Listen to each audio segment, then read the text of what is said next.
tower in the upright could mean trouble on this full moon.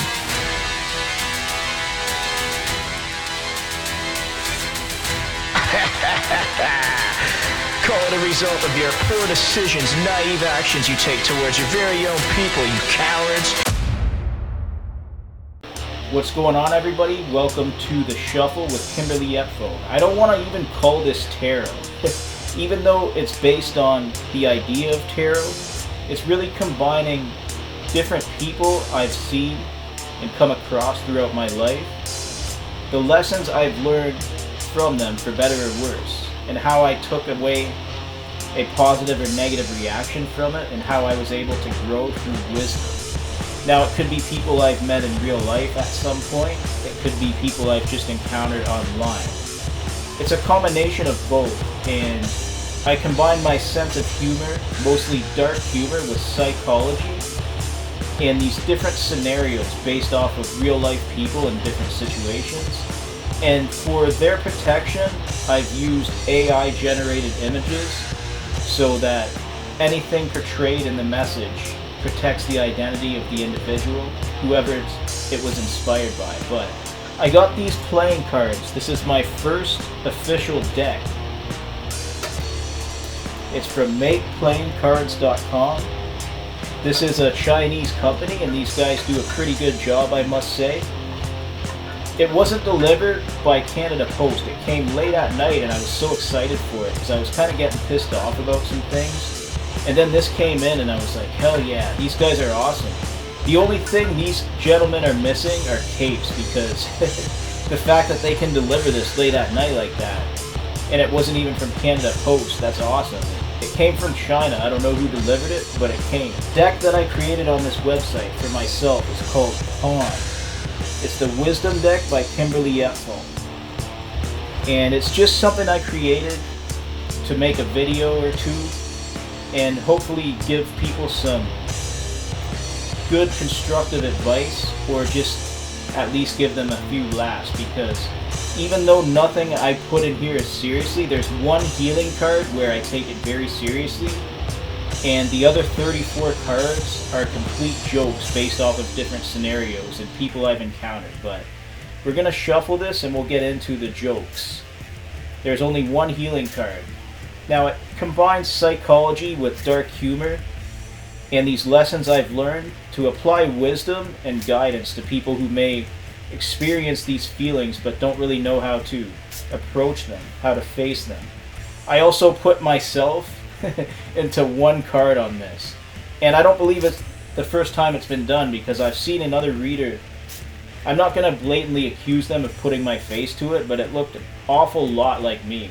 I just took a real picture here and I put it to my card, but everything else is AI generated regarding anybody I have encountered for these different lessons that I've learned. I'm not going to shuffle them between upright and reverse. We're just going to do it all upright because I'm just kind of messing around, but at the same time I'm serious, and my only intention is to inspire people, help them become better people, and make them face parts of themselves that they refuse to face, much like I've done in my past. But you just have all these really negative people around you, and it's like they want you to stay stuck because that's how they get their energy. But it's like, fuck you, I'm not gonna degrade myself and make myself feel like shit to make you feel better. But shine my shoes, bitch, and enjoy it. Now we're gonna do some wisdom pawn shuffles here, okay? This is the Wisdom deck by Kimberly Epphone.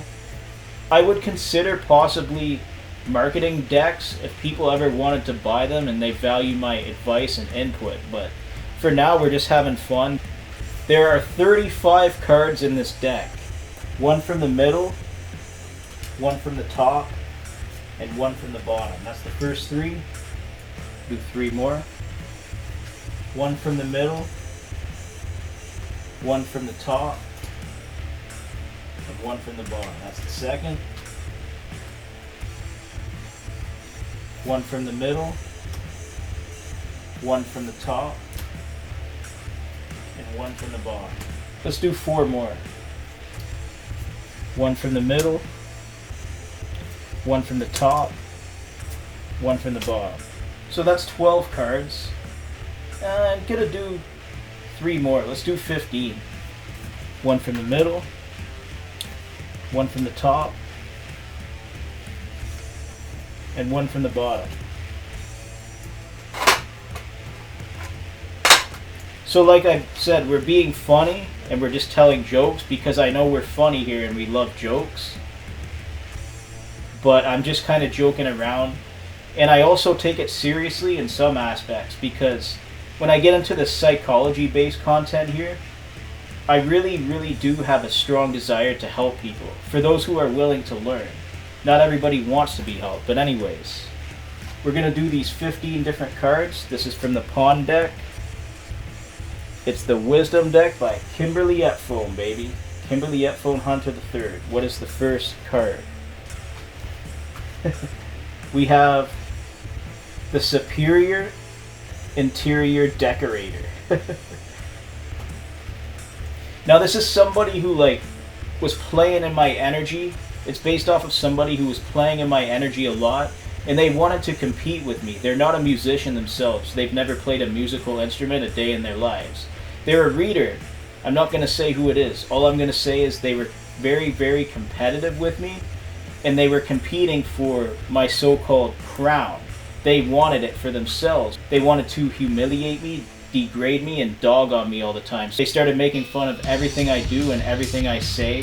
So like if I'm a musician and I said I'm a one-man band, they would mock me and laugh about it and say, a one-man band. If I said I'm into music, they would make their stuff about music because they're kind of, they do it very cowardly. They don't come to my channel and let me know it's a competition, but I don't accept competitors with people who don't do the same thing I do, and I'm only competing with myself. But they were making fun of the layout of the room and everything since I do videos in a basement.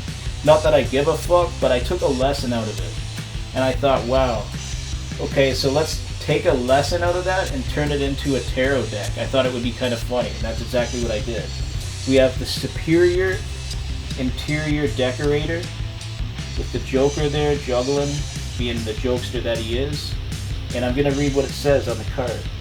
As a superior interior decorator, when I discuss the layout of your room for my own content and viewers, even though I am in competition with you for your spot without openly addressing it to you, I am here to act as a superior interior decorator. Not only do I not possess any of the talents you possess, but I even get butthurt when you parody a similar line of work. Not knowing shit about it, yet when I parody your line of work, I expect a reward system. I felt entitled to what is yours. I am the superior interior decorator. Give up your power to me, I am obsessed with it. Of course, when anybody asks you to give up your power, your life, and your blessings, and they want to rag on you, dog on you, and cloak their energy in yours, but make you out to be a problem while they compete for your spot, you tell them no, and it's not a fucking competition no matter what you say and no matter what you do, but that's the superior interior decorator. Hope you guys enjoyed that one. This one I thought was hilarious. Andy Justice.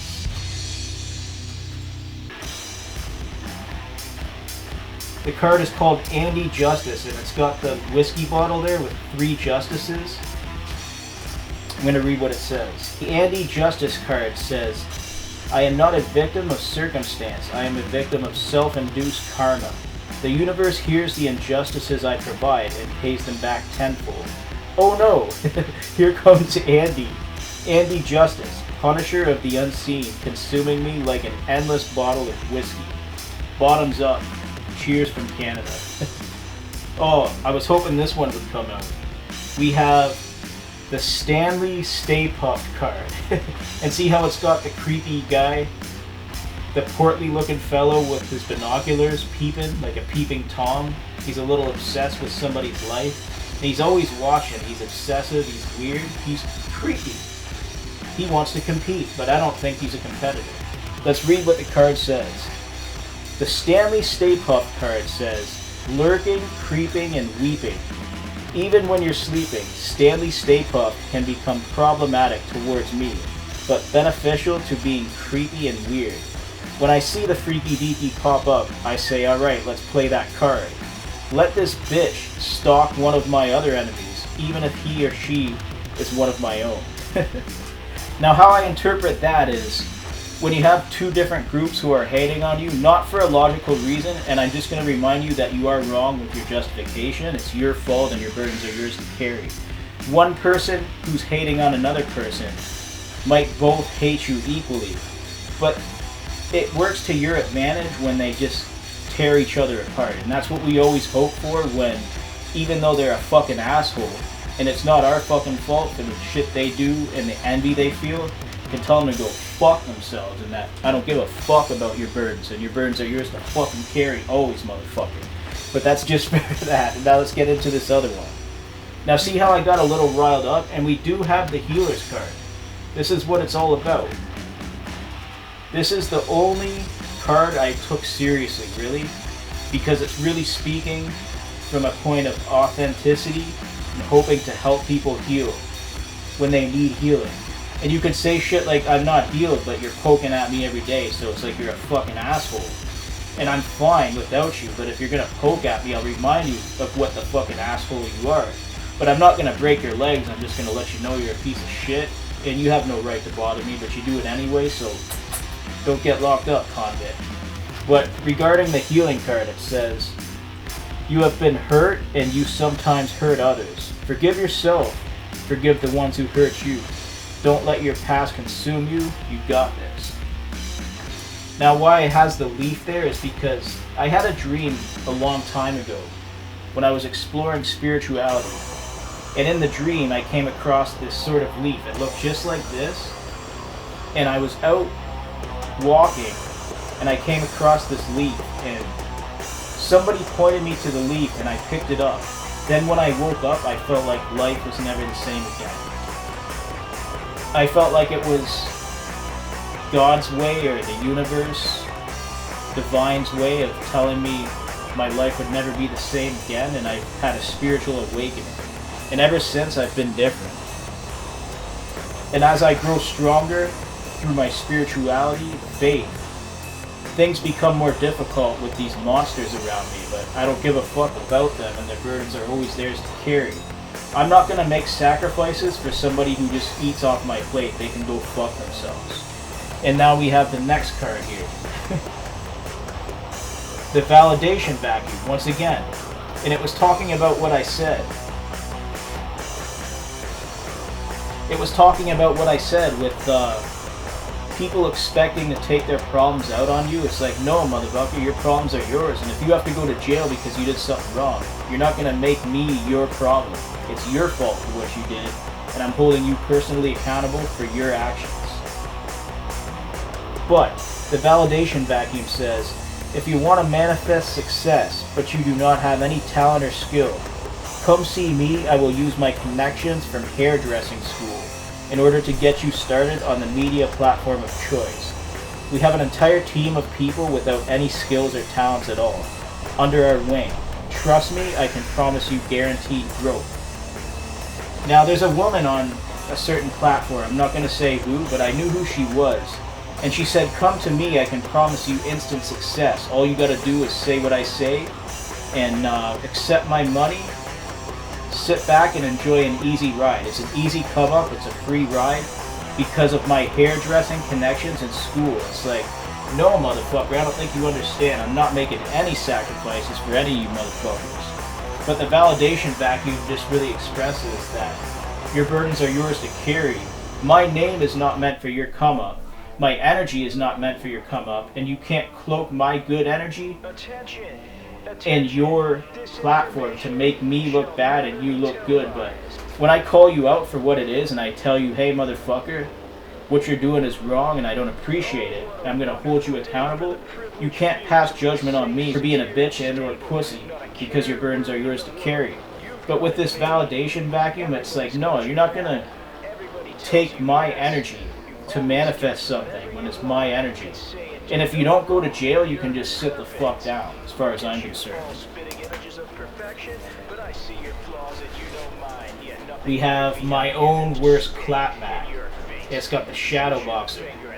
says, whenever my shadow comes out, I box with the bitch. What that means kind of is we have positive energy and negative energy. Like, even if you guys caught me getting a little riled up in today's video, I wouldn't say that's my shadow. It's not my energy. I don't appreciate people fucking with me and everything I said in today's video. You would understand, because those who obsess, lurk, and creep and stay out of jail are blessed that they're not in jail now, but I'm still not going to accept their problems. And fuck them if they want to take their problems out on me. It's like, fuck that shit. I'm not going to accept your burdens. I'm not sacrificing nothing for anybody. I don't give a fuck what they say. As far as I'm concerned, people owe me, but the shadow boxer. Whenever my shadow comes out to play, I box with the bitch. My shadow comes out to present a challenge from within. To deny self-control is to provide my own worst clapback by failing to face and work through the darkness inside. Failing to acknowledge control is to fail myself and create my own storm. And I've seen it time and time again. People want to poke at me every day and expect a reaction. Even if I do get pissed off, it doesn't provide the effect they want, which is for me to quit and get off the internet so that everybody who slandered me can just manifest success off of the slander they've already done and whatever else they're doing to continue fucking with me. And I'm not going to accept that burden. I'm not going to make any sacrifices at all for anybody who acts that way. And I'm holding them personally accountable and personally responsible for every action. So, my own worst clapback. Whenever my shadow comes out to play, I box with the bitch. Mic drop, but hasn't this entire video been a bit of a mic drop? Let's get into this one. Sometimes I find it easier to talk about other people constantly, especially whenever it is behind their back and I am the one who has a personal problem. There is nothing I hate more than being called out for my bad behavior. But I feel like it is okay for me to judge others, just as long as nobody judges me. Unfortunately, on this day, I am being judged. That's your judgment, and I'm personally pointing the finger at you. Mic drop, everybody knows I am toxic. That's right, your burdens are yours to carry, and you can eat every word you say about me or anybody else when you talk shit behind their back. We have the crossroads, and see how there's two paths. There's a left-hand path and a right-hand path. Now this is based off of some theories on tarot, some spirituality-based ideas.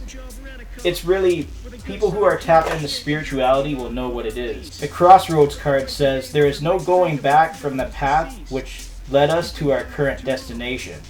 Reflect back on the good times, the bad times, who you loved and shared memories with. The left-hand path can favor love, happiness, and luck if you stay true to it.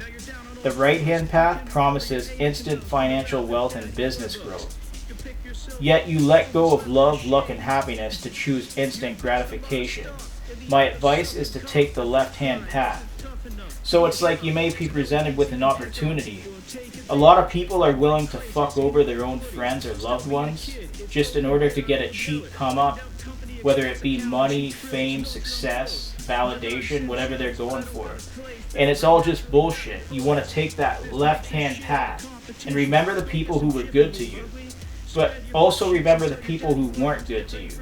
Now, I know with my situation, I've had so many people fuck me over that I don't have to go back to the crossroads, but my path personally is not to choose the left-hand path or the right-hand path, just to stay where I'm at now, but move forward as God sees fit.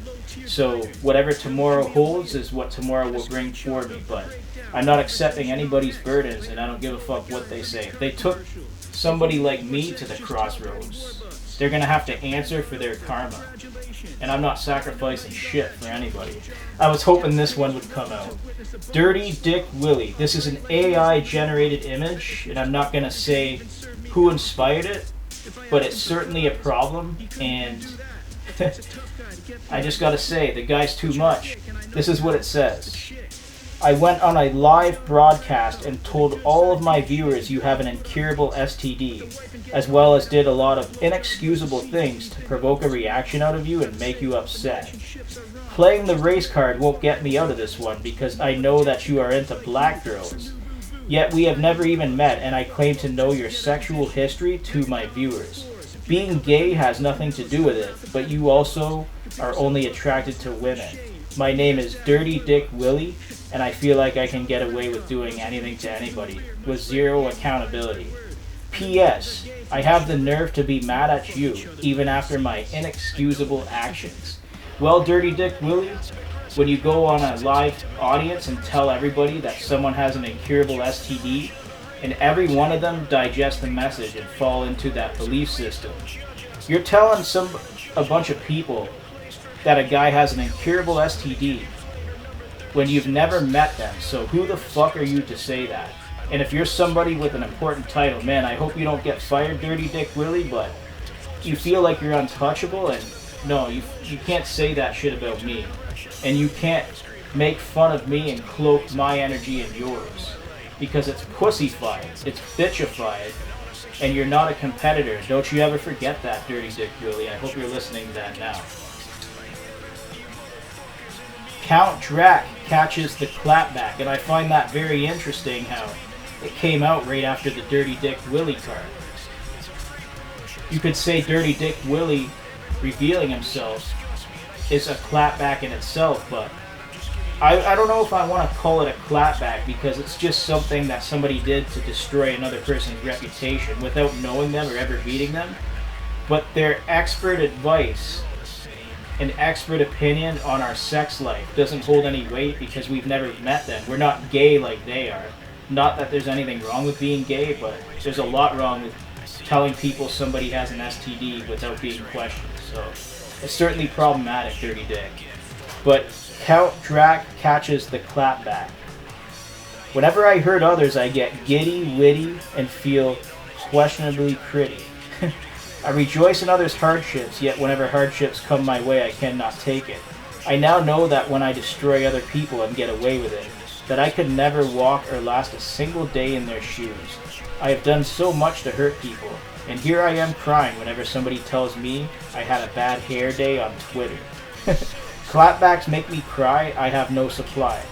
Please do not hold me accountable or clap back, because I might decide to play the victim. I loved it when you were hurting, but now I feel depleted, defeated, and rightfully cheated. Now that's not just for Dirty Dick Willie, it's for anybody who is on that fuck shit that I was talking about. And their burdens are always theirs to carry. I'm not going to sacrifice anything, but people can eat their words with me. And I ain't going to let any motherfucker take their problems out on me or lie on me to destroy me when they are destruction themselves. And in my opinion, even though I can't cancel them, it just defies all logic that people would tune into something like that. But fuck it. And then we have the one-sided tug of war.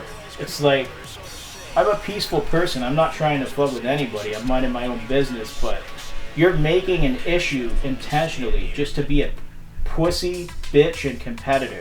But if you're a pussy and a bitch and you can't openly voice it from your main channel, you're not even a competitor. If I don't agree to compete with you, you're not a competitor. You're a fucking joke. And don't you ever forget it. But I'm not gonna sacrifice myself for you, and don't you ever fucking forget it for all you motherfuckers who do that. So we got the one-sided tug of war. War is my only way to function, not specifically in physical altercations, but I always need to attach myself to a problem in order to feel important and validated. I should probably seek out professional therapy for my attachment issues. Due to being a natural-born sadist, the one-sided tug of war means I am forever in a self-proclaimed one-sided battle, mainly consisting of myself.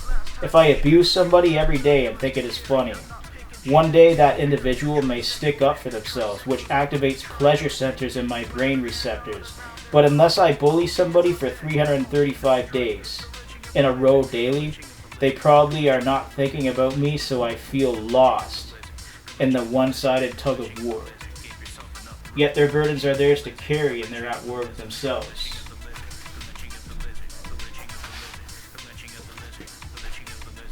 And we have the toxic pride here with the coffee mug, who looks like he's been lifting weights. The toxic pride card says, I am proud of my arrogance and ignorance because I could never sip a cup of humbleness whenever I mess up or make bad choices. Not only am I proud to stay drugged up, delusional, and psychotic, accountability is never in my vocabulary. I am always bragging about every little detail of my social media, overplaying my accomplishments while downplaying others. As long as I feel that false sense of security that I can do no wrong, not only am I not sorry for my actions, I sip toxic pride for breakfast with 2 creams and 1 sugar. Enjoy that toxic pride, you toxic motherfuckers. You're still gonna have to carry your own burdens, and I'm not gonna sacrifice anything for you ever. And if you're eating off me, it's time to pay it back, motherfucker. And we have manifest an original thought with the light bulb walking. Original thoughts are great, try them sometime. So the manifest an original thought card says, I am a walking light bulb moment. No 2 people are the same, yet because I choose to live in fear, I limit myself to trying to take other people's thoughts and use them as my own. Not because I lack creativity, but because I am scared, unhealed, and damaged emotional baggage. I should do better. I need to do my own thing and mind my business. And we have What's Up Sexy with the lips. Revealed to be a catfish, hater, and bad girl with bad intentions. You know she's sexy AF and all wrong for you, so even when she stalks you and sends evil eye, run game on Pookie using poetry. If you get her to like you when she was supposed to take you down, you won. If she's still hating, keep living your life anyways. Now I'm doing this just to kind of joke around, but it's kind of creepy and weird when you have an obsessed person watching and stalking you, but they're planning your downfall for their success, and it's like, that's not going to work for me. I'm not sacrificing anything for anybody. I don't care how good you look. I don't care if I even like you and if you've taught me things. I'm still not going to sacrifice shit for anybody. And nobody's come up is my downfall. But my come up is nobody's downfall either. It all depends on how you look at it. So what's up, sexy? No, I don't recommend winning over a stalker who stalks you every day and talks about you every day for a come up. This is awesome. The leader of the chicken sandwich came out. I was hoping for that one. See, we have the sandwich man at a podium eating a clubhouse with Colonel Mustard and vegan mayonnaise next to it. The leader of the chicken sandwich says, put your trust and support towards the leader of the chicken sandwich. From basic spreads to Wonder Breads, I get my most catchy and thought-provoking political analysis from Ghostbusters marathons. Just ask my father, he played one of the main characters in it. I consult with Colonel Mustard before televising any of my political narratives. I even copy and paste the best catchphrases from all of the best Hollywood blockbusters. Trust in me and my influence shall set you free. I am the leader of the chicken sandwich. So we're going to stop for today, but I've got some more cards in the deck. We'll get to it later. I'll do another video. Hope you guys enjoyed this one.